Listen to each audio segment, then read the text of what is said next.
Okay, ఎక్సెల్లో previous క్లాసెస్లో మనం marks memo ఎలా క్రియేట్ చేయాలి, ఎలా టోటల్ చేయాలి ఏంటి అని, అదేవిధంగా దాన్ని ఎలా పే సెటప్ చేసుకోవాలి అని చూసాం. కొద్దిగా సిమిలర్ ఎగ్జాంపుల్ ఇంకోటి చూసుకుంటే కొద్దిగా బెటర్ ఐడియా వస్తుంది. ఈ పే సెటప్ కానీ లేకపోతే ఈ సమ్ ఆపరేషన్స్ చేయడం కానీ.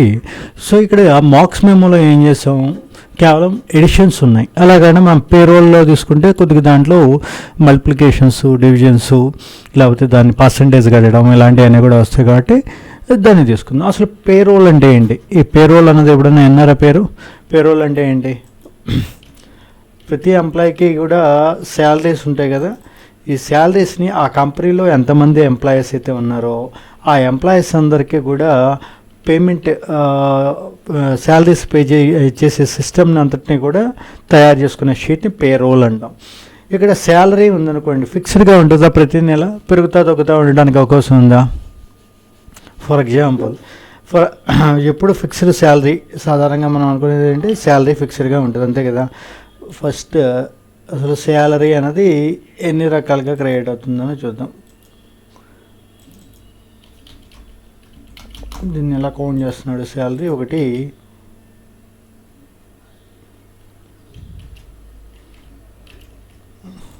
పేరోల్ అంటే ఏంటిది? Salary creation.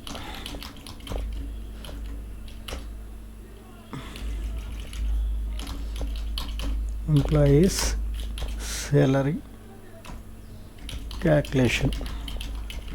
ఓకే, సో ఇక్కడ ఈ పేరోల్కి వచ్చేవాడికి ఏమేమి ఉంటాయి అసలు? ఇందులో కొన్ని అలవెన్సెస్ ఉంటాయి. ఫస్ట్ ఆఫ్ ఆల్ దీన్ని ఏమంటారంటే బేసిక్ శాలరీ, బిఎస్ అంటే ఏంటంటే బేసిక్ శాలరీ అని. అదేవిధంగా అలవెన్స్లు కొన్ని ఉంటాయి, హెచ్ఆర్ఏ అని,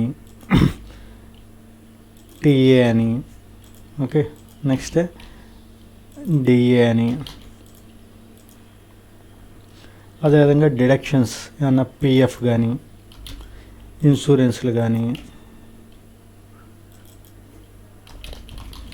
ఓకే, సో ప్రతి ఎంప్లాయీకి కూడా ఏంటంటే స్టాండర్డ్గా మనకి బేసిక్ శాలరీ ఒకటి, అంటే ఫర్ ఎగ్జాంపుల్ వాడు బేసిక్ శాలరీ 10,000 రూపాయలు అనుకోండి. ఈ 10,000 రూపాయల మీద హెచ్ఆర్ఏ ఎంత పర్సెంటేజు, టీఏ ఎంత పర్సెంటు, డిఏ ఎంత పర్సెంటేజు, అదేవిధంగా పిఎఫ్ ఎంత కట్ చేయాలి, అదేవిధంగా ఇన్సూరెన్స్ ఏదైనా దాని నుంచి ఆటోమేటిక్గా డిడక్ట్ చేయాలా, ఇలాంటివన్నీ కూడా ఇచ్చిన తర్వాత అప్పుడు మీకు నెట్ శాలరీ వస్తుంది. సో అయితే ప్రతి నెల కూడా ఈ విధంగా మనం ఏం చెప్తున్నాం, శాలరీ ఫిక్స్డ్గా ఉండదా అంటున్నాం. ఓకే, శాలరీ ఫిక్స్డ్గా ఉందనుకోండి. ఫర్ ఎగ్జాంపుల్ మార్కెట్లో వీళ్ళకి వచ్చే శాలరీ ఏమో ఫిక్స్డ్గా ఉంది, కానీ మార్కెట్లో వచ్చే రేట్లు మాత్రం ఫ్లక్చువేట్ అవుతూ ఉంటాయి. ఫర్ ఎగ్జాంపుల్ ఇప్పుడు ఈ డిఏ గురించి తీసుకోండి. డిఆర్ఎస్ అలవెన్స్ అంటాం. డిఆర్ఎస్ అంటే ఏంటంటే కరువు బత్యం అని, అలవెన్స్ అంటే బత్యం అంటాం. జీతం బత్యం, జీతాలు బత్యాలు అంటారు కదా, మేబీ ఈయనే ఉంటారు, జీత బత్యాలు అంటారు. జీతం వేరు, బత్యం వేరు. జీతం అంటే ఏంటంటే ఫిక్స్డ్గా ఎంత ఉంటుంది, బట్ దాని మీద అలవెన్స్లు ఇస్తాడు. అలవెన్స్ ఎందుకు ఇవ్వాలి? ఫర్ ఎగ్జాంపుల్ ఇలా మార్కెట్లో మనకి ఉల్లిపాయ రేట్లు 4 రూపాయలు 5 రూపాయలు ఉందనుకుందాం ఫర్ ఎగ్జాంపుల్, లేకపోతే 10 రూపాయలు ఉందనుకుందాం. ఈ 10 రూపాయల ఉల్లిపాయ రేటు ఏదో ఒక కారణం చేత డిమాండ్ సప్లై చేయని తెలిసిందే కదా. అక్కడ సప్లై లేకపోతే ఏమవుతుంది, డిమాండ్ పెరుగుతుంది, డిమాండ్ పెరిగితే రేటు పెరుగుతుంది. ఆటోమేటిక్గా ఈ 10 రూపాయల ఉల్లిపాయలు 50 రూపాయలు, 70 రూపాయలు, 100 రూపాయలు అయింది అనుకుందాం. సో ఇప్పుడు ఎంప్లాయీకి ఆ నెల వచ్చే శాలరీ ఫిక్స్డ్గా ఉంది అనుకుంటున్నాం మనం. ఈ శాలరీ ఫిక్స్డ్గా ఉంది, కానీ ఈ రేట్లు ఏమో పెరిగిపోయినాయి. ఇప్పుడు మరి వాడు దాన్ని వాడి శాలరీతో సర్వైవ్ అవ్వగలడా? లేదు కదా. సో ఏం చేయాలి, అంటే వీడు స్ట్రైక్ చేసి నాకు బయట రేట్లు ఎక్కువ ఉన్నాయి, నాకు శాలరీ పెంచండి అంటాడు. ఓకే, బాగానే ఉంది, వీడు చెప్పింది కరెక్టే కాబట్టి కన్సిడర్ చేసి వీడికి రేట్లు ఎక్కువగా ఉన్నాయి కాబట్టి శాలరీ పెంచాం. రేపటి రోజున ఈ 100 రూపాయలకి వెళ్ళిన ఉల్లిపాయలు 10 రూపాయలకి మళ్ళీ వచ్చేసినాయి అనుకోండి, మళ్ళీ వీడు స్ట్రైక్ చేస్తాడా, తగ్గించేయండి నాకు శాలరీలో వద్దని చెప్పి వెనక్కిస్తాడా? ఇవ్వడు కదా. జరిగేది కదా వన్స్ హైక్ వచ్చిన తర్వాత. కాబట్టి ఇలాంటివి ఫ్లక్చువేట్ అయినప్పుడు మార్కెట్లో రేట్లకు అనుగుణంగా మనం చూడండి వార్తల్లో ధరల సూచి ఇండెక్స్ అని చెప్పేస్తుంటాడు. అంటే ఆ ఫ్లక్చువేట్ అయినప్పుడు దానికి ఆధారంగా ఈ డిఏని కౌంట్ చేస్తారు. మార్కెట్లో రేట్లు పెరుగుతున్నాయి అనుకోండి, డిఏ పెరుగుతుంది. మార్కెట్లో రేట్లు తగ్గినాయి అనుకోండి, డిఏ తగ్గుతుంది. ఇలా అదొక ఎగ్జాంపుల్. ఇది యాజ్ ఇట్ ఈస్గా ఉంటుంది అన్నది కాదు, అప్రాక్సిమేట్గా ఇది ఒక ప్రాసెస్, ఇదో సినారియో. సో ఇప్పుడు ఈ డిఏ ప్రాసెస్ అదైంది కదా. అదేవిధంగా హౌస్ రెంట్ అలవెన్స్ అంటున్నాం. ఫర్ ఎగ్జాంపుల్ ఇక్కడ ఒక బ్యాంక్ మేనేజర్ వచ్చాడు అనుకోండి, మన చింతలపూడికి ఎవరో కొత్త బ్యాంక్ మేనేజర్ వచ్చాడు. అదివరకు హైదరాబాద్లో ఉన్నాడు, లేదా ఆల్రెడీ ఎగ్జిస్టింగ్ మేనేజర్ ఎవరు ఇక్కడి నుంచి హైదరాబాద్ ట్రాన్స్ఫర్ అయ్యింది అనుకుందాం. లేదా ఏదో ఒక మెట్రోపాలిటన్ సిటీస్ అంటే ఏంటి ఐడియా ఉంది కదా. మెట్రోపాలిటన్ సిటీస్ని వీటిలో ఉన్నాం, ప్రధాన నగరాలు. ఏదో ఒక రోల్లో వైటల్ రోల్ని, ఏదో ఒక ఏరియాలో వైటల్ రోల్ ప్లే చేసే సిటీస్ అన్నింటినీ కూడా మెట్రోపాలిటన్ అన్నాం. ఫర్ ఎగ్జాంపుల్ హైదరాబాద్ తీసుకోండి, లేకపోతే బెంగళూరు తీసుకోండి. కాస్ట్ ఆఫ్ లివింగ్ మనకి ఆంధ్రాలో ఎక్కువ, ఎక్కడ వైజాగ్లో. వేరేజ్ మనకి ఇండియా వైడ్గా చూసుకుంటే బెంగళూరు ఒకటి కాస్ట్ ఆఫ్ లివింగ్ ఎక్కువ అంటారు. సో లేకపోతే హైదరాబాద్లో వచ్చేప్పటికి 2 రకాలు కూడా ఉంటుంది. అమీర్పేటలోనూ ఉండొచ్చు, లేకపోతే వాడు సంథింగ్ ఏదో పాష్ ఏరియాలో కూడా ఉండొచ్చు. సో అక్కడంటే చల్లుతుంది. కానీ కొన్ని ఏరియాస్లో, కొన్ని సిటీస్లో వచ్చేప్పటికి కాస్ట్ ఆఫ్ లివింగ్ అనేది చాలా ఎక్కువగా ఉంటుంది. సో ఇక్కడ చింతలపూడిలో పనిచేసే ఎంప్లాయీని మనం హైదరాబాద్ ట్రాన్స్ఫర్ చేసామనుకోండి, వాడు విల్లింగ్గా ఉంటాడా వెళ్ళటానికి. శాలరీ పెరుగుతుందా? ఫర్ ఎగ్జాంపుల్ శాలరీ ఇక్కడ 20,000 రూపాయలు శాలరీ అనుకుందాం మేనేజర్కి. అక్కడికి కూడా అదే 20,000 రూపాయల శాలరీ మేనేజర్కి ఇస్తే వాడు సర్వైవ్ అవ్వలేదు కదా. సో అక్కడ ఏం చేయాలి? హౌస్ రెంట్స్ అన్నవి రూరల్ ఏరియా అంటే పల్లెటూరులో, లేకపోతే ఇలాంటి చిన్న చిన్న టౌన్స్లో వాటిలో తక్కువగా ఉంటాయి. వేరే సిటీస్కి వచ్చేప్పటికి, అర్బన్కి వచ్చేప్పటికి దాని రెంట్ చాలా ఎక్కువగా ఉంటుంది. కాబట్టి ఇలాంటి సందర్భంలో ఏం చేస్తారంటే హౌస్ రెంట్ అలవెన్స్, రూరల్ ఏరియాలో ఉన్నాడా వీడికి బేసిక్ శాలరీ మీద 10% ఇయ్యి, అదే అర్బన్లో ఉన్నాడా బేసిక్ శాలరీ మీద 20% ఇయ్యి, ఈ విధంగా డిసైడ్ చేయడం అనేది జరుగుతుంది. సో అదేవిధంగా టీఏ అంటే ట్రావెలింగ్ అలవెన్స్. ఫర్ ఎగ్జాంపుల్ ఒక మెడికల్ రిప్రజెంటేటివ్ ఉన్నాడు అనుకోండి, వాడికి శాలరీ అని చెప్పి ఇచ్చేస్తే ఓన్లీ శాలరీ అని ఫిక్స్డ్గా తిరగడానికి అట్లా ఖర్చులకి సరిపోదు. సో కంపల్సరీ ఏం చేయాలంటే ట్రావెలింగ్ అలవెన్స్, ట్రావెల్ చేసినప్పుడు ఆ అలవెన్స్లు ఇస్తారు. లేదా ఈ కంపెనీ ఇక్కడి నుంచి ఇంకో చోటుగా ట్రాన్స్ఫర్ చేసాం, మరి వాడికి ఈ ట్రావెలింగ్ అలవెన్స్ ఇవ్వకపోతే ఇదంతా ప్రతిసారి కూడా ట్రాన్స్ఫర్ అయినప్పుడల్లా కూడా ఈ ఖర్చులు అంటే చాలా ఉంటాయి. సో ఇలాంటి వాటిలన్నింటినీ కూడా ఇచ్చేయడానికి ట్రావెలింగ్ అలవెన్స్లు అని చెప్పేస్తూ ఉంటారు. అదేవిధంగా పిఎఫ్, పిఎఫ్ అంటే ఏంటి? ప్రావిడెంట్ ఫండ్ అంటాం. ప్రావిడెంట్ ఫండ్ అంటే సేవింగ్స్. ఫర్ ఎగ్జాంపుల్ వీడికి జీతం 20,000 రూపాయలు ఉందనుకోండి, 20,000 రూపాయలు ఒకసారి ఇచ్చేస్తే వీడికి అలవెన్స్లో అవన్నీ ఏదన్నా అత్యవసరం అయితే సేవింగ్స్ లేకుండా పోతే ఏమవుతుంది, వాడికి కాంప్లికేట్ అవుతుంది. కాబట్టి వాడిని ఏ విధంగా అయితే చూన్ చేస్తాడో 20,000 రూపాయల శాలరీకి అన్నీ వచ్చేది కటింగ్లు అన్నీ పోయి 18,000 అంటాడు, 2,000 రూపాయలు తీసుకెళ్ళి పిఎఫ్లో వేస్తాడు. సో ఈ 2,000 పిఎఫ్ అనేది డిడక్ట్ అయిపోతుంది. అది తర్వాత వాళ్ళు కావాలంటే ఆ అవసరాన్ని బట్టి వాడు ఇల్లు కట్టుకుంటున్నాడు, లేకపోతే అనారోగ్యం, ఇలాంటి ఏమైనా కారణాలు చెప్పి వాళ్ళు దాన్ని క్లెయిమ్ చేసుకోవచ్చు. లేదా అసలు వాడికి ఏ అవసరం రాలేదు, ఆ సేవింగ్స్ ఎలా ఉంచుకున్నాడు, వాడు రిటైర్ అయిన తర్వాత కంపెనీలోంచి రిజైన్ చేసేసిన తర్వాత ఆ అమౌంట్ మొత్తాన్ని తీసుకోవచ్చు. సో ఇలాంటివన్నీ కూడా మనకి డిడక్షన్స్. పిఎఫ్ ఒకటి, ఇన్సూరెన్స్, డిడక్షన్. అలవెన్స్లో ఏమో ఆల్రెడీ ఉన్న బేసిక్ శాలరీకి ఫస్ట్ ఆఫ్ ఆల్ ఏం చెప్తున్నాం, ఇది ఒక బేసిక్ శాలరీ, తర్వాత హెచ్ఆర్ఏ, టీఏ, డిఏలు, అలవెన్స్లు కలపాలి, పిఎఫ్, ఇన్సూరెన్స్లు తీసేయాలి. ఇవన్నీ కలిపితే అప్పుడు మనకి వాడి నెట్ శాలరీ వస్తుంది. సో ఇప్పుడు మనం దీనికి ఏమేం కావాలనేది క్రియేట్ చేసి చేద్దాం. ఫస్ట్ ఆఫ్ ఆల్ ఎక్సెల్లోకి వచ్చి పేరోల్,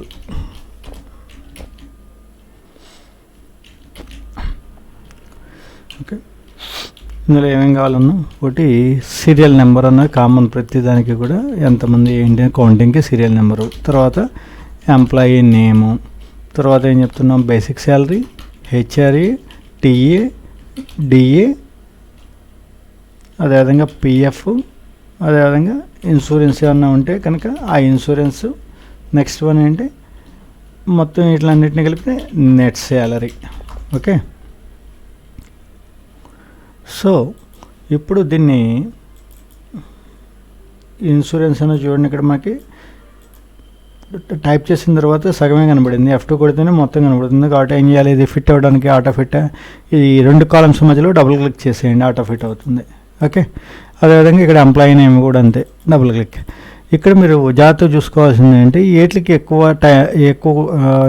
సైజ్ కావాలి. ఎంప్లాయీ నేమ్ పెద్దగా ఉంటుంది, బేసిక్ శాలరీ హెచ్ఆర్ఏ టీఏడిఏలు ఇవి తక్కువ ఉంటాయి కాబట్టి ఆ సైజు ఈవెన్గా ఈ అన్నిటికీ ఈవెన్గా పెట్టుకోండి. ఇన్సూరెన్స్, నెట్ శాలరీ ఇది కూడా సేమ్ పిఎఫ్ వాటికి బేసిక్ శాలరీకి ఇచ్చినంత సరిపోతుంది, సేమ్ ఉండొచ్చు. బట్ హెడింగ్ ఎక్కువ ఉంది కాబట్టి ఇది తగ్గించినప్పుడు మీకు ఇది స్ప్లిట్ అవుతుంది కాబట్టి మళ్ళీ ఏం చేయాలి, మనం ఇదివరకు క్లాస్లో చెప్పుకున్నట్టు ఇది Ctrl+1 కొట్టి అలైన్మెంట్లోకి వెళ్ళండి. ఇక్కడ ర్యాప్ టెక్స్ట్ పెట్టేయండి. హారియంటల్గా సెంటర్, వర్టికల్ సెంటర్ రెండు కూడా సెంటర్ చేయండి. ఓకే, సో ఇక్కడ ఓకే ఈ హెడింగ్ కూడా పేరోల్లో సెలెక్ట్ చేసి ఇక్కడ కూడా మెర్జ్ చేసేయండి, సెంటర్ చేసుకోండి, మెర్జ్ అండ్ సెంటర్. ఓకే, దీని సైజ్ కొద్దిగా హెడింగ్ కాబట్టి పెద్దగా పెట్టుకోండి.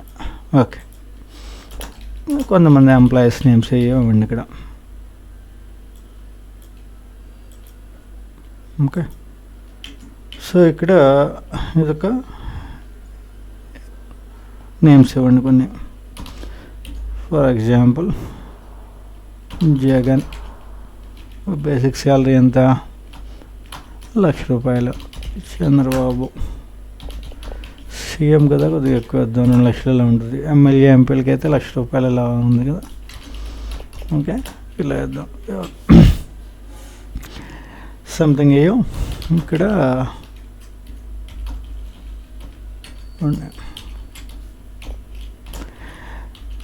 ఓకే, సో ఇక్కడ XYZ ABC ఇంకా కొన్ని పేర్లు అయ్యో టైప్ చేసుకుని మీ ఇష్టం, కొన్ని ఇస్తున్నాం. ఇప్పుడు ఇక్కడ హెచ్ఆర్ఏ ఏం చెప్పుకున్నాం, హెచ్ఆర్ఏ అనేది ఫిక్స్డ్గా ఉంటుంది,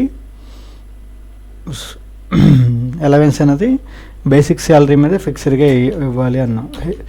సో ఇక్కడ మీరు డైరెక్ట్గా ఏం చేయాలంటే = కొట్టి దీని మీద హెచ్ఆర్ఏ అంత house rent allowance for example 20%. Okay, అదేవిధంగా మెథడ్లకు కూడా ఇదంతా చేసే బదులు ఏం చేయొచ్చు, Ctrl+D ప్రతి వాళ్ళకి కూడా ఇలా ఇలా ఇచ్చే బదులు డైరెక్ట్గా %D కొట్టేస్తే, Ctrl+D కొట్టేస్తే డౌన్ ఫిల్ అవుతుంది అనుకున్నాం కదా. ఓకే, Ctrl+ కొట్టి చూడండి, అక్కడ మీకు ఫార్ములాస్ వచ్చేస్తాయి. ఓకే, అదేవిధంగా టీఏ ట్రావెలింగ్ అలవెన్స్ ఇదొక 2% ఎంత అనుకోండి, దీని మీద కట్టాలి మనం బేసిక్ శాలరీ మీద, ఇవన్నీ కూడా బేసిక్ శాలరీ మీద. అదేవిధంగా డిఏ వచ్చేప్పటికి ఇది బేసిక్ శాలరీ మీద 30% అలాగనుకోండి ఇచ్చాం. ఓకే, 30 కాదు, 5% వద్దు. సో ఇక్కడ F2 కొట్టి మళ్ళీ ఏం చేయాలి, 5. మళ్ళీ వీటిలన్నింటిలో కూడా మార్చాలి. దీని బదులు మీరు ఏం చేస్తారంటే ప్రతిసారి ఏదైనా, ఫర్ ఎగ్జాంపుల్ డిఏ అంటే మారుతూ ఉంటుందని చెప్పాం కదా, హౌస్ రెంట్ అలవెన్స్ కానీ ఇవన్నీ కూడా మారుతూ ఉంటాయి. ప్రతిసారి మారాలన్నప్పుడల్లా ప్రతి ఒక్క కాలంలోకి వెళ్ళి F2 కొట్టి ఇదంతా మార్చుకుంటూ కూర్చునే బదులు మనం ఏం చేయొచ్చు అంటే ఇక్కడ పర్సంటేజ్ ఇక్కడ డిఫైన్ చేసేయండి. ఇది 10%, ఇది ఒక 20%, ఇది ఒక 30, ఇది ఒక 5% అంతే ఇలా ఇవ్వండి. సో ఇప్పుడు మీరు ఏం చేస్తారంటే డిలీట్ చేసేస్తున్నాను, మనం మాన్యువల్గా ఇచ్చాం కదా. ఇప్పుడు ఇది %. ఓకే, సో ఆటోమేటిక్గా ఏమవుతుంది, ఎప్పుడన్నా మనం మార్చాలి అంటే కనుక ఇక జస్ట్ ఇక్కడ మారిస్తే చాలు, 10, 20 అవుతుంది. 30 అయింది అనుకోండి, ఇలా తగ్గించాలంటే 5%, అంటే ఇది ఒకటి మారిస్తే మిగతా అన్నీ మారుతాయి. సో ఇక్కడ ఇప్పుడు డౌన్ ఫిల్ చేసేయండి, Ctrl+D. ఏమైంది, ఇక్కడ ఏదో ఎక్స్పోనెంట్ వాల్యూ చాలా ఎక్కువ వాల్యూస్ వచ్చేసినాయి. అదేంటి, వీడికి కరెక్ట్గానే వచ్చింది 5% అంటే వీడికి కరెక్ట్గానే వచ్చింది ఇక్కడ. వేరే ఇక్కడికి వచ్చేప్పటికి ఏమవుతుంది, ఎక్కువ వచ్చేస్తుంది హెచ్ఆర్ఏ. ఎందుకని, కారణం ఏంటి, ఇక్కడే మనకి అడ్రస్సింగ్ మెథడ్స్ అని చెప్పి ఉంటాయి. చూడండి, ఫర్ ఎగ్జాంపుల్ ఇక్కడ మనం ఏం చెప్పాము, ఇది C4 C4లో ఏముంది, బేసిక్ శాలరీ ఉంది, D3లో పర్సంటేజ్ ఉంది. ఓకే, ఇప్పుడు ఎక్కడికి వచ్చాం, ఈ ₹1,00,000 శాలరీలో ఈ చంద్రబాబు సెకండ్కి వచ్చేప్పటికి చంద్రబాబు ఉంది. సో ఇక్కడ ఈ పర్సంటేజ్, ఈ శాలరీ C5 కరెక్ట్గానే ఉంది కదా, C5 మీద కదా కట్టాల్సింది, C5 ఈ సెల్ C5. వెరాజ్ ఇక్కడ వచ్చేప్పటికి ఇది ఏం తీసుకుంది, D4 తీసుకుంది. కానీ యాక్చువల్గా మనకేది కావాలి, D3 కావాలి కదా. ఇక్కడ బాగానే ఉంది D3. వెరాజ్ దాన్ని ఎప్పుడైతే మనం డౌన్ ఫిల్ చేసామో ఇక్కడ రిలేటివ్గా అది ఎంతవరకు దీని యొక్క ప్రీవియస్ కాలం సెల్ ఎంత D4, అదివరకు మీరు D4లో ఉన్నప్పుడు తీసుకుంది అది. సో D4లో ఉన్నప్పుడు తీసుకున్నది D3 కాబట్టి అది తీసుకున్నాడు. అదేవిధంగా ఇక్కడికి వచ్చేప్పటికి ఏమవుతుంది, దీనికి D5కి ప్రీవియస్ ఎంత D4 కదా. సో ఆటోమేటిక్గా ఇది తీసేసుకుంటుంది. 1 lakh మీద కడుతుంది ఇది పర్సెంటేజ్. అందుకనే చంద్రబాబు నాయుడుకి ఎక్కువ హౌస్ రెంట్ అలవెన్స్ వెళ్ళిపోయింది. ఓకే, సో మనం ఏం చేయాలంటే ఇప్పుడు ప్రివెంట్ చేయాలి, ఈ ప్రాబ్లమ్ని ప్రివెంట్ చేయాలి.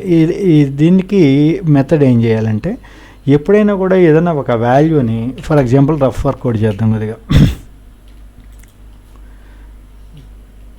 6, 4 ఈ రెండింటిని సమ్ చేసాం అనుకోండి. ఇంకా బెటర్ ఎగ్జాంపుల్,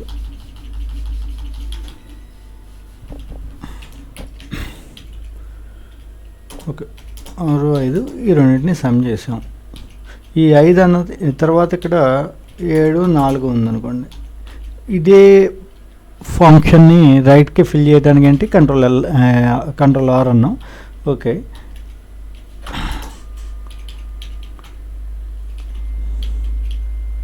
ఇప్పుడు ఏమైంది, ఆటోమేటిక్గా ఇక్కడ E6, E7 ముందల్లా ఇక్కడికి వచ్చేప్పటికి ఏమైంది, F6, F7 అంటే రిలేటివ్గా మారిపోతుంది. దీన్ని ఇక్కడ కాపీ చేసి పేస్ట్ చేసినప్పుడు ఆటోమేటిక్గా అది రిలేటివ్ అంటే దానికి తగ్గట్టు ఇక్కడైతే F కాబట్టి F ఇచ్చాడు, ఇక్కడికి వచ్చేప్పటికి ఏమైంది G కాబట్టి Gలోకి మార్చేస్తుంది అది. సో దీన్ని అడ్రసింగ్ మెథడ్స్లో రిలేటివ్ అడ్రసింగ్ మెథడ్ అంటాం.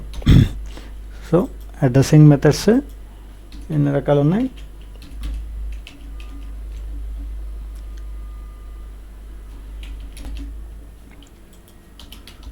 Addressing methods, relative addressing method ఒకటి, అబ్సల్యూట్ అడ్రసింగ్ మెథడ్ ఒకటి, మిక్స్డ్ అడ్రసింగ్ మెథడ్ ఒకటి. ఓకే, రిలేటివ్ అంటే ఏది, ఇప్పుడు మనం చెప్పుకున్నట్టు ఇందాక ప్రీవియస్ వన్ ఏమైంది, ఆటోమేటిక్గా ఇది కాపీ అండ్ పేస్ట్ చేసినప్పుడు ఇక్కడది ఈ 11ని ఈ సమ్ని ఇక్కడ కాపీ చేసి ఇక్కడ పేస్ట్ చేసినప్పుడు ఏమైంది, ఇక్కడ E6, E7 ఉంది, ఇక్కడికి వచ్చేప్పటికి ఏమైంది F6, F7 వచ్చింది. అంటే దీన్ని ఏమంటాం అంటే రిలేటివ్ అంటాం. మారింది కదా, దానికి తగ్గట్టుగా రిలేటివ్గా మారిపోయింది. సో అలా కాకుండా నాకు ఏదన్నా ఒక సందర్భంలో ఫిక్స్డ్గా దీని యొక్క వాల్యూ ఎక్కడ కాపీ అండ్ పేస్ట్ చేసినా మారకూడదు, ఇది సేమ్ ఉండాలి అనుకున్నాం అనుకో. ఫర్ ఎగ్జాంపుల్ ఇక్కడ ఏదో ఒక 11 ఉన్నది, ఇది ఉంది, ఇది టోటల్. ఈ టోటల్ని నేను ఫర్ ఎగ్జాంపుల్ ట్రావెల్ ఎక్స్పెండిచర్ అనుకుందాం. ఈ ట్రావెల్ ఎక్స్పెండిచర్ ఒకటి 2-3 రకాల ఎక్స్పెండిచర్లు వేద్దాం మనం.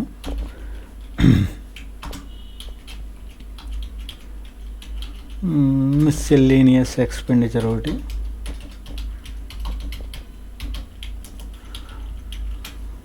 వేలూరు టు విజయవాడ, వీడికి ఒక 100 రూపాయలు బిల్ అయింది అనుకుంది. అక్కడ ఆటోకి 50 రూపాయలు అయింది అనుకుందాం. ఓకే, అదేవిధంగా మిస్సెల్లేనియస్ వచ్చేప్పటికి నేనేమన్నా ట్రావెల్ ఎక్స్పెండిచర్ అన్నా, దీన్ని మిస్సెల్లేనియస్ అన్నా. మిస్సెల్లేనియస్ అంటే ఇది ఫర్ ఎగ్జాంపుల్ వీడు ఏదో టీ తాగాడు 7 రూపాయలు. ఓకే, సంథింగ్ ఏదో ఎవరికో ఏదో డొనేషన్ ఇచ్చాడు 20 రూపీస్ ఇలా. సో ఇక్కడ టోటల్ ఈ ఎక్స్పెండిచర్స్ 150 ఒకటి ట్రావెల్ ఎక్స్పెండిచర్, ఇది మిస్సెల్లేనియస్, ఇది మెయిన్ వర్క్ మెటీరియల్ ఏదో తెచ్చుకున్నాడు వాడు, ఆ మెటీరియల్కి సంబంధించింది. ఫర్ ఎగ్జాంపుల్ ఏదో పేపర్ కొన్నాం, 500 పేపర్కి అయింది. నెక్స్ట్ వన్ ఏదో స్టేషనరీ ఏదో తీసుకున్నాను, దానికి ఒక 600 అయింది. ఇది టోటల్. ఇది ఇక్కడ 3 రకాల ఎక్స్పెండిచర్ ఉన్నాయి. ఇప్పుడు మనం ఏదో విజయవాడ ఇక్కడికి వెళ్ళాం, అక్కడ మనం ఏమేమి ఖర్చులు పెట్టాం, 3 రకాల ఖర్చులు పెట్టాం. ఒకటి ట్రావెలింగ్కి, అదేవిధంగా మిస్సెల్లేనియస్ కొన్ని ఎక్స్పెండిచర్ పెట్టాము, అదేవిధంగా మెటీరియల్. ఇప్పుడు ఈ మొత్తాన్ని కూడా టోటల్ చేయాలనుకోండి. ఫర్ ఎగ్జాంపుల్ నేను కింద ఇదంతా ఒక సమ్మరీ రిపోర్ట్ తయారు చేయాలి, ఏది ఎంత అయింది అన్నది. సో సమ్మరీ రిపోర్ట్లో ఏమేమి చెప్తున్నాం, ట్రావెల్ ఎక్స్పెండిచర్ ఒకటి, మిస్సెల్లేనియస్ ఎక్స్పెండిచర్ ఒకటి, మిస్సెల్లేనియస్ ఎక్స్పెండిచర్ ఒకటి, మెటీరియల్ ఎక్స్పెండిచర్ ఒకటి. ఓకే. సో ఇక్కడ నేనేం చేయాలి, ఈ టోటల్ని తీసుకొచ్చి ఇక్కడ పేస్ట్ చేయాలి, అంతే కదా.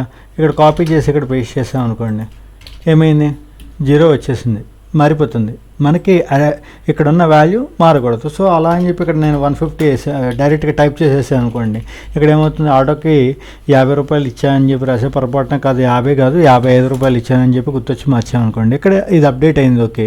వేరే ఇక్కడికి వచ్చేప్పటికి ఏమవుతుంది, ఇది అప్డేట్ అవ్వదు కదా, మళ్ళీ మాన్యువల్గా వచ్చి ఇక్కడ టైప్ చేయాలి.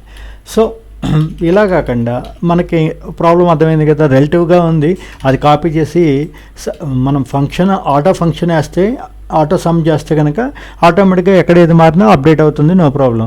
కానీ ఈ ఆటో సమ్ ఫంక్షన్లో మనం దేని ద్వారా చేసాం, ఇది రిలేటివ్ అడ్రసింగ్ మెథడ్ ద్వారా చేసాం. దీనివల్ల ఇబ్బంది ఏమవుతుంది, ఎప్పుడైతే దీన్ని సేమ్ ఎక్స్పెండిచర్ కాలమ్ని తీసుకెళ్ళి వేరే చోట రిపోర్ట్లో మనం వాడుతున్నప్పుడు దీన్ని కాపీ చేసి అక్కడ పేస్ట్ చేసినప్పుడు దీని వాల్యూ మారిపోతూ ఉంది. సో దీన్ని ఇప్పుడు ఏం చేయాలంటే అబ్సల్యూట్ అడ్రసింగ్ మెథడ్లోకి మార్చాలి. అలా మార్చాలంటే దీని ముందు ఏం చేయాలంటే డాలర్ సింబల్ పెట్టండి. ఓకే. ఇక్కడ డాలర్, ఇక్కడ కూడా డాలర్, ఇది కాలము, ఇది అదేవిధంగా ఇక్కడ కూడా డాలర్, మళ్ళీ డాలర్.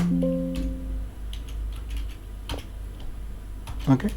ఇప్పుడు దీన్ని కాపీ చేసి ఇక్కడ పేస్ట్ చేయండి, చూడండి ఆటోమేటిక్గా వచ్చేసింది కదా.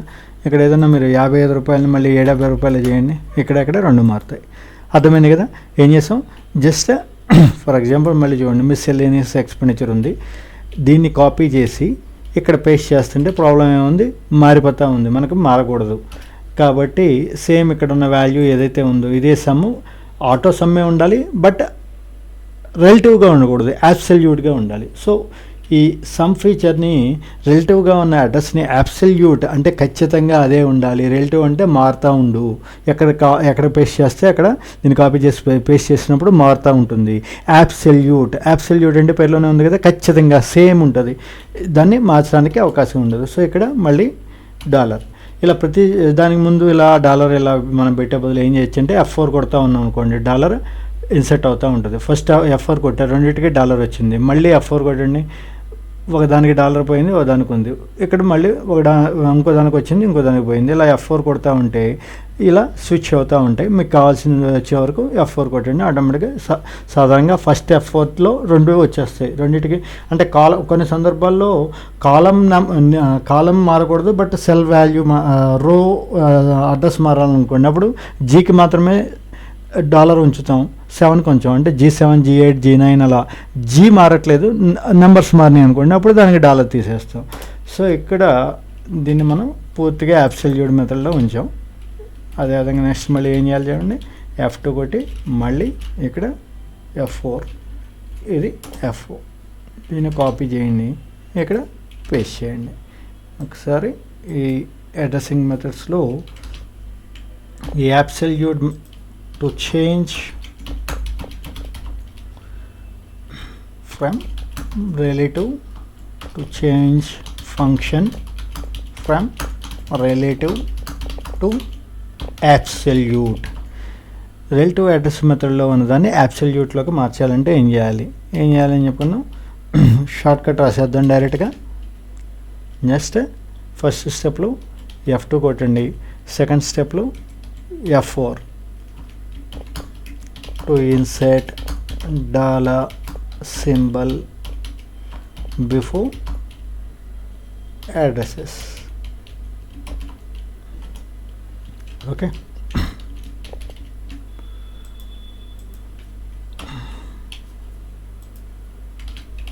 ఓకే.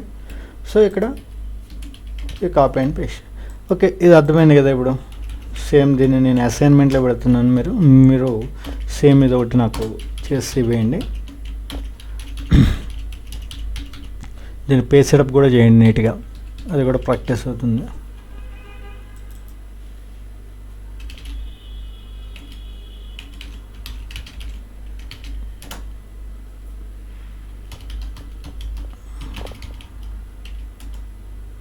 ఓకే. ఇది అడ్రసింగ్ మెథడ్స్లో ఏం చెప్తున్నాం, మొత్తం ఎన్ని మెథడ్స్ ఉన్నాయని చెప్పాం. ఒకటి రిలేటివ్, ఇంకోటి అబ్సల్యూట్, ఇంకోటి మిక్స్డ్ అడ్రసింగ్ మెథడ్ అన్నాం. ఇప్పుడు రిలేటివ్ అంటే ఏంటో చూసాం, అబ్సల్యూట్ అంటే ఏంటో చూసాం. రిలేటివ్ అంటే ఎక్కడ దానికి తగ్గట్టు అది మారిపోతూ ఉండేది రిలేటివ్ అన్నాం. మారకుండా ఎక్కడికి తీసుకెళ్ళి కాపీ అండ్ పేస్ట్ చేసినా సేమ్ ఉండాలని అబ్సల్యూట్ అన్నాం. ఇప్పుడు మనం మిక్స్డ్ అడ్రసింగ్ మెథడ్ చూద్దాం. అసలు ఇందులో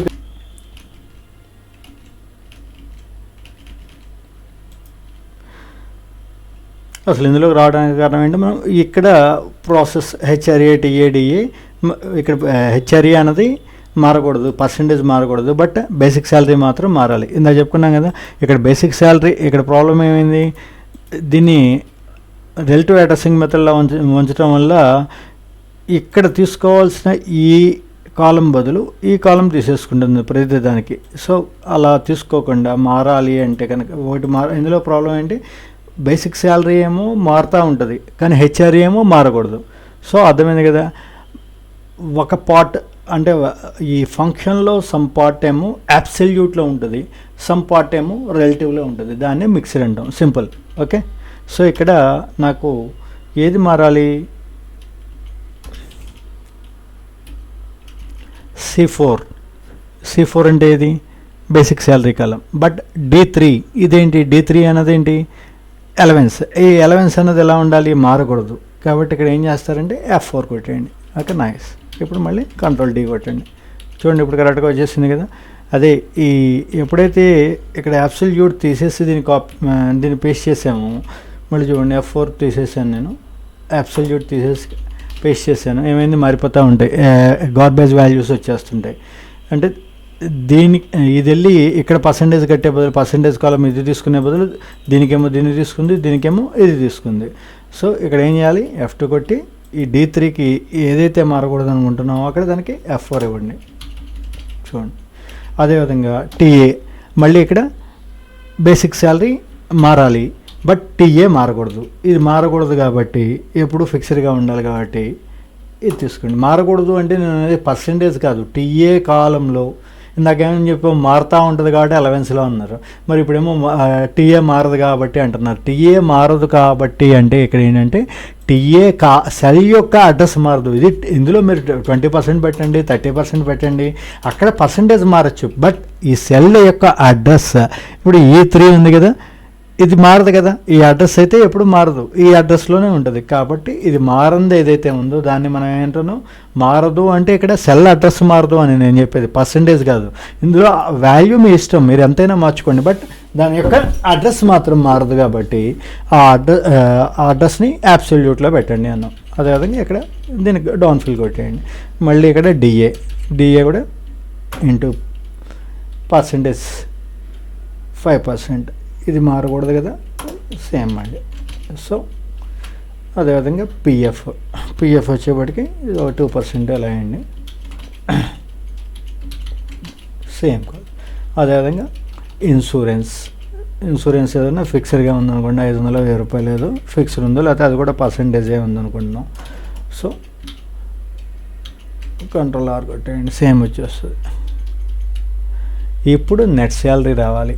ఓకే, ఆల్ ఈక్వల్ టు కొట్టేద్దాం. ఇక్కడ కూడా శాలరీ నెట్ శాలరీ ఎలా వస్తుంది, ఇదివరకు మనం మాక్సిమంలో ఆల్ ఈక్వల్ టు కొడితే మొత్తం అయిపోయింది కదా, ఓకే కదా. కానీ ఇక్కడ ప్రాబ్లం ఏంటంటే మొత్తం అంతా టోటల్ కాదు కదా, బేసిక్ శాలరీ హెచ్ఆర్ఏ టీఏడిఏలు ఏమో కలపాలి, పిఎఫ్ ఇన్సూరెన్స్ ఏమో తీసేయాలి. ఇందులో నుంచి తీస్తే అప్పుడు వీడికి పేయబుల్ శాలరీ ఎంత అనేది తెలుస్తుంది. సో ఇక్కడ ఏం చేయాలి, ఇక్కడ వరకు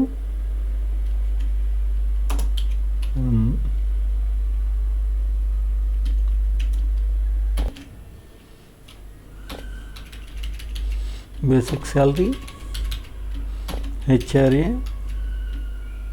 టీఏ ఈ మూడు కలవాలి. ఓకే, ఈ మూటిని ఒక బ్రాకెట్లో పెట్టేయండి. తర్వాత ఇందులో నుంచి బ్రాకెట్లో వచ్చేసి is equal to minus bracket open చేసి పిఎఫ్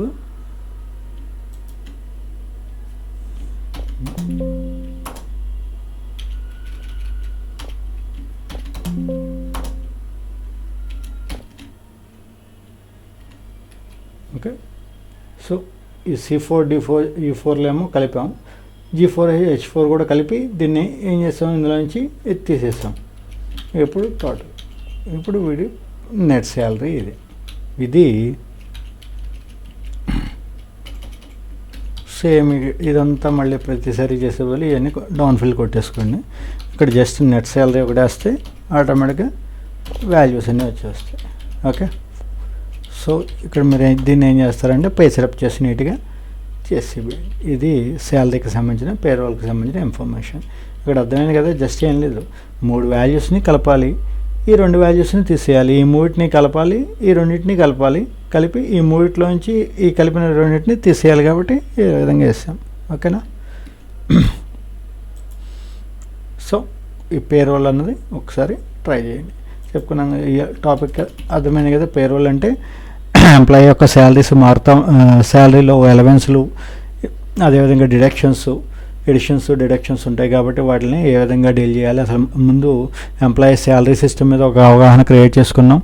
ఆ తర్వాత దాన్ని ఎలా డిజైన్ చేసేటప్పుడు ఒక ప్రాబ్లం వచ్చింది. ఆ పేరోల్ సిస్టమ్ని మనం క్రియేట్ చేసేటప్పుడు వచ్చిన ప్రాబ్లం ఏంటి, ఈ ఫంక్షన్ని ఈ పర్సంటేజ్లు ఎప్పుడైతే ఉన్నాయో ఇవి మారకూడదు, ఆటోమేటిక్గా ఇది మాత్రం బేసిక్ శాలరీ మాత్రం అప్డేట్ అవుతూ ఉండాలి.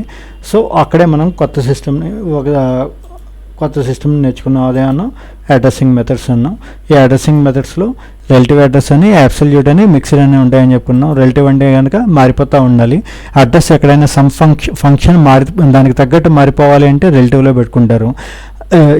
ఆ ఫంక్షన్ని తీసుకెళ్ళి ఎక్కడ కాపీ అండ్ పేస్ట్ చేసినా సేమ్ ఫంక్షనే ఉండాలంటే అబ్సల్యూట్లో పెట్టుకుంటారు. కొంత భాగం ఏమో మారాలి, కొంత భాగం ఏమో మారకూడదు అన్నదానికి మిక్స్లో పెట్టుకుంటారు. రిలేటివ్ అంటే ఇంతకుముందు మనం చేసిన మార్క్స్ మేము ఎగ్జాంపుల్ దానికి. ఓకే. అదే అబ్సల్యూట్ అంటే ఎక్స్పెండిచర్ సిస్టమ్ది ఎగ్జాంపుల్ దీనికి. ఓకే. మిక్స్డ్ వచ్చేప్పటికి పేరోల్ సిస్టమ్. సో ఈ 3 ఎగ్జాంపుల్స్ ఒకసారి ప్రాక్టీస్ చేస్తే దాని మీద మీకు అవగాహన క్రియేట్ అవుతుంది. అదే అసైన్మెంట్స్లో చేయండి. Okay. Have a nice day.